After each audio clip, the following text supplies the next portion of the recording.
think of the darkest days in NFL reffing history. Okay, I'll say it. Replacement refs. Yes, it was so bad that we actually cheered when the real refs came back. What followed was intense scrutiny over the NFL's officiating from both fans and the media. What is a catch? What is a penalty? What is pass interference? But this year is somehow different. Though ref ball exists, it's not at the forefront or even a focal point of discussion. Are the refs getting better?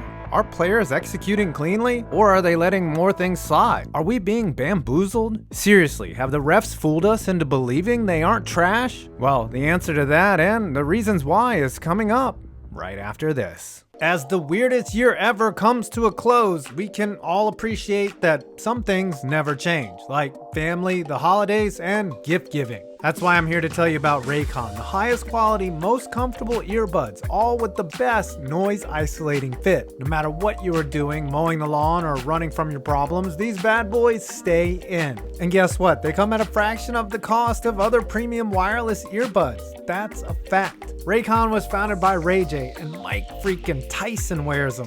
Raycons give you 6 hours of playtime, seamless Bluetooth pairing, incredible bass, and they make awesome gifts. Right now is the absolutely best time to get a great deal on them. Yes, during this time of the year and only this time of the year, you can get these bad boys for 20% off. You heard that correctly. Go to my link below, buyraycon.com/5points and get 20% off your purchase. This is a limited time offer, so don't waste any time. Like I said, go to buyraycon.com/5points from the link below and get 20% off your order. Make someone happy this year and support this channel. Raycon. Let's start by breaking down the number of penalties last year in 2019. Throughout the whole regular season, 256 games, the Zeebs tossed 4,140 yellow flags. Average that out and it equals 16.17 per game. That means 4 times a quarter, the flow of the game was interrupted and drives were either killed or aided because of a perceived infraction. The Tampa Bay Buccaneers were flagged the most, 134 times or 8.3 times per game, while the Colts were flagged just 79 times, just a hair under 5 times a game. The biggest discrepancy between flags for and against did not belong to the Bucs. However, it belonged to the Raiders, who were flagged 37 times more than their opponents. Perhaps Raiders fans aren't paranoid after all. And as you might have guessed, the Colts had the biggest number in the plus column at 32. Bust out those tinfoil hats, Raiders fans. Offensive holding, a devastating call, was by far the most called penalty in 2019, drawing a flag 732 times, 2.74 times per game. That's just too many. It keeps the game from being watchable, but it also highlights how starved the NFL is for good offensive line play. The second most flagged penalty was false start, which is an easy call, followed by defensive pass interference, defensive holding, and neutral zone infractions. But wait a minute, 2019 featured a major uptick in penalties. In fact, it beat 2018 by 695 penalties. Was the NFL really 17% sloppier from one season to the next? Your mom certainly was, heyo, but what put an end to all this? The NFL's golden boy, Tom Brady, tweeted during a Jags-Titans game early in that season, "I'm turning off this game. I can't watch these ridiculous penalties anymore." Lots of people were complaining, from the fans all the way up to the premier broadcasters like Troy Aikman. But Brady's tweet may have actually spurred a reaction from the NFL. Brady tweeted that on a Thursday, and by the end of the weekend, the refs had thrown 51 fewer flags than the week before, dropping 1 flag per 9.1 plays to 1 flag every 10.7 plays. The Brady effect is as real as Terry Hatcher's spectacular boobs. And by the way, they're real and they're spectacular. So headed into 2020, when the world needed the NFL more than they needed us, the league began their season primarily to crowds of few or no fans. In week 1, with all 16 games being played, the NFL didn't even hit the 200 flag threshold, as opposed to when the NFL hit the over on 300 flags the first 2 weeks in 2019. Refs tossed just 199 flags in week 1 of 2020, just under 12.5 per game. Over the first 3 weeks of the season, the decrease in penalties led to a huge increase in offense and a huge decrease in bitching. 3,151 points were scored over the first 3 3 weeks of the season. That's 33 points per team, an astronomical number. Seattle won a game in Miami without drawing a single accepted penalty. In total, through the first 8 weeks, officials have thrown 1,586 flags throughout the first 118 games of the season. That averages out to only 13.4 flags per game, a more tolerable amount. And the penalty that was called the most last season, the one that derails offenses and wipes out big, exciting plays, has become far more scarce. But can the lack of ref hate be attributed to better play?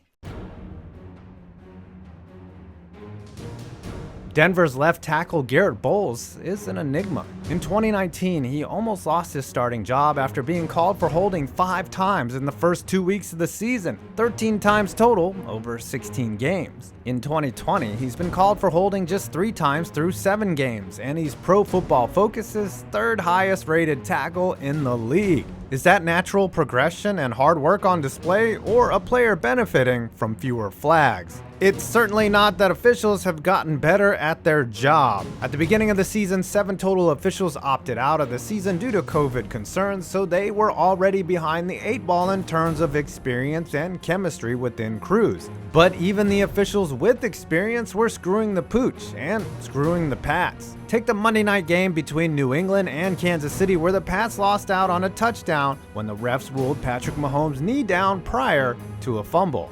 It clearly wasn't, but the play had been whistled dead regardless. Despite misplays like that one that made Bill Belichick's face redder than Tom Coughlin wandering the desert at night, the perception of better reffing has actually been fueled by a clear directive.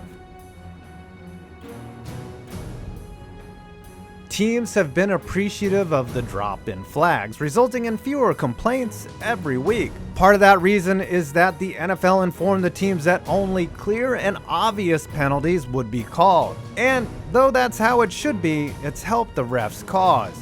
Still, not everyone is happy. After being upset at home by the Vikings in Week 8, Packers quarterback Aaron Rodgers asked, "How the bleep is that holding?" regarding a call against his own lineman, and went ballistic after the refs picked up a defensive pass interference flag against the Vikings.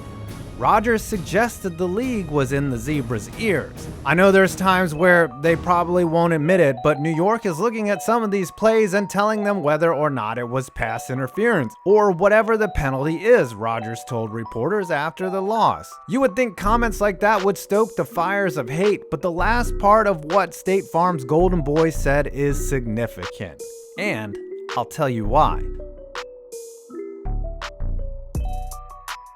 This is a big one, and ironically, the sins of the past have led to today's present-day lack of whining. For many years, the NFL languished in poor authoring and execution of their own rules. First, let's start with what is a catch, and then get to an even more critical rule clarification, or rather, the elimination of one. Since Des Bryant and Calvin Johnson got screwed over like Bernie Madoff's investors, the catch rule was simplified to remove all of that going to the ground nonsense and other misinterpreted fluff. Possession, 2 feet, football move. Even a little movement or touching of the ground is okay.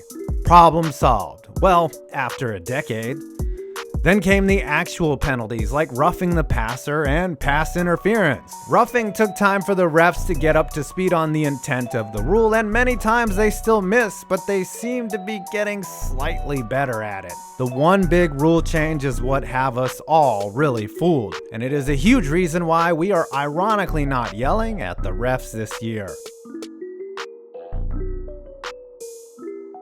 In 2018, Nickel Roby Coleman committed felony assault and didn't even get flagged for it. The backlash was tremendous, so much so it made pass interference a judgment call, a reviewable offense, and that nearly ruined the league. Only 24 of the 101 challenged PI plays were overturned last year, as no ref is going to admit they suck at their job. Fast forward to the offseason, where they eliminated the rule and cemented its status as a legislative pacifier for Sean Payton and whiny fans everywhere. And that elimination has made all the difference. No, refs still suck. It's just that the combination of fewer penalties and a Twitter timeline not full of slow motion instances of receivers getting fondled like they are auditioning for a role in Hollywood that has us not yelling all day. Additionally, instead of coaches going for ridiculous Hail Marys or deep plays hoping for a highly scrutinized PI review, the coaches have gone back to making play calls that make sense, or whatever Pat Shurmur normally calls. The NFL's experiment that should have never happened let us know one thing. Judgment calls shouldn't be reviewed. They should just be accepted, and we should move on. Something easier said than done. Remember, just because we're not agitated by the refs doesn't mean we don't get angry at them when they f*** us. They still blow calls, but like other major things we're able to ignore when it's convenient, our focus has been on the games and whether or not they will actually be played this weekend. The refs have also been lucky that multiple games haven't come down to deciding penalties just quite yet, though the playoffs could yield some fireworks. Come back here in a few months. Fewer penalties, better rules, and blissful ignorance. Games have become far more watchable thanks to the Zebras, and that's a blessing in the worst year of our lives. But in the court of the National Football League, is justice truly being served? Well, I'll let you be the judge of that. Well, I hope you enjoyed this video. Please leave a like, comment, and subscribe for more interesting videos on sports. I'm 5 Points Vids, and you made it to my next video.